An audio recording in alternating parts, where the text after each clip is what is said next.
PM મોદીએ કાશ્મીરમાં દુનિયાના સૌથી ઊંચા રેલવે બ્રિજનું લોકાર્પણ કર્યું, તિરંગો લહેરાવ્યો। વડાપ્રધાન નરેન્દ્ર મોદીએ 6 જૂન જમ્મુ કાશ્મીરની મુલાકાતે હતા, જ્યાં તેમણે ચિનાબ બ્રિજનું ઉદ્ઘાટન કર્યું। ચિનાબ બ્રિજ દુનિયાનો સૌથી ઊંચો રેલવે આર્ચ બ્રિજ છે, જે કાશ્મીર ઘાટીને આખા ભારત સાથે દરેક ઋતુમાં રેલ સંપર્ક પ્રદાન કરશે અને કટરા શ્રીનગર યાત્રાનો સમય ઘટાડશે।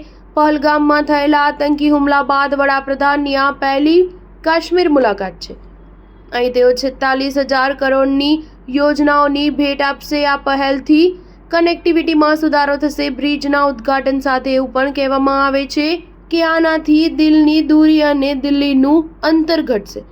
વડાપ્રધાનના કાશ્મીર પ્રવાસ બાદ પર્યટન અને આર્થિક વિકાસને પણ વેગ મળશે। વડાપ્રધાને ચિનાબ બ્રિજ અને અંજી પુલનું ઉદ્ઘાટન કર્યું છે, જે ઉધમપુર શ્રીનગર બારામુલા રેલ લિંક યોજનાઓનો મહત્વપૂર્ણ ભાગ છે। આ યોજના હેઠળ બનાવવામાં આવેલો આ પુલ કાશ્મીર ઘાટીના ભાગને ભારત સાથે જોડશે, જેનાથી મુસાફરનો સમય ઘટીને 3 કલાક થઈ જશે અને વેપાર તેમજ પ્રવાસ ઉદ્યોગને પણ વેગ મળશે। સ્ટાર ન્યૂઝ 7 હંમેશા સચ્ચાઈની સાથે।